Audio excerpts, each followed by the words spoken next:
Ah, il y a un petit détail qui me vient à l'esprit. Bon, c'est un détail technique, j'ai envie de vous en parler comme ça brièvement. Il s'agit du chronotachygraphe. C'est un appareil de mesure que nous avons sur les poids lourds au-dessus de 3,5 tonnes. Un véhicule doit avoir un chronotachygraphe, voilà. Alors, aujourd'hui, c'est électronique, on met une carte électronique dedans le matin. Il subsiste des modèles à l'ancienne où il y a un disque en papier et un en graphite. Ce disque, le matin, on l'ouvre en mettant notre nom et au minimum l'initiale de notre prénom, la commune et le département de départ, la date du jour où on prend notre service, ainsi l'immatriculation du véhicule, ainsi que le kilométrage de départ. On fait notre journée. Bon, je pars, je roule une demi-heure, 1 heure, j'arrive à mon premier point de livraison, j'appuie sur un bouton pour indiquer que je suis en activité de travail, donc j'appuie sur mon chronotachygraphe qui prend note de cette activité.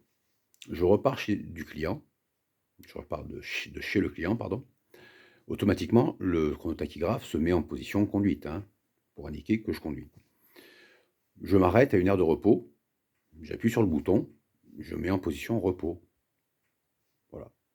Après, je repars, je vais chez un autre client, il y a 3-4 camions devant moi, ben, je mets en position, mise à disposition parce que j'attends, chez un client. C'est aussi simple que ça. Le soir, quand je rentre au dépôt, j'éjecte mon disque du chronotachygraphe, je mets la commune et le département dans lequel je finis mon service et je mets aussi la date de fin de service. Alors pourquoi? Je peux très bien commencer mon service dans un endroit et le finir dans un autre endroit.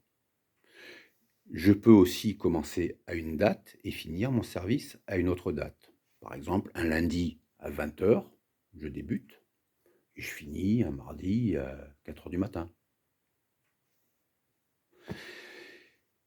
Et dernièrement, je mets le kilométrage de fin et je fais la soustraction.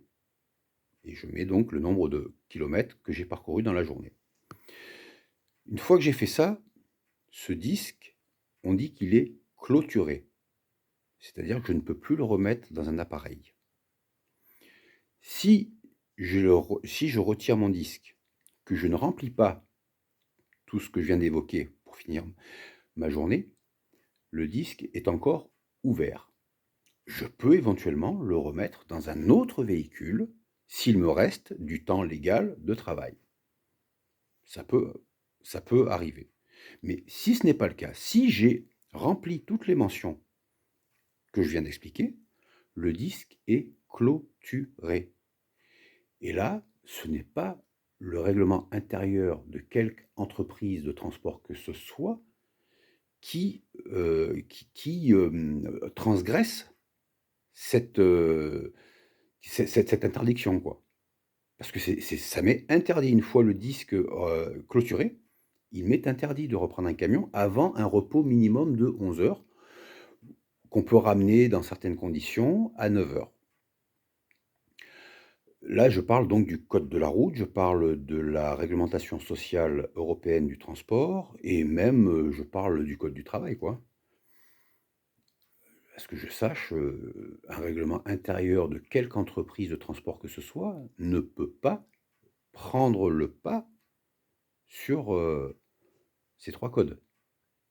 Enfin, moi, je dis ça, je dis rien, quoi.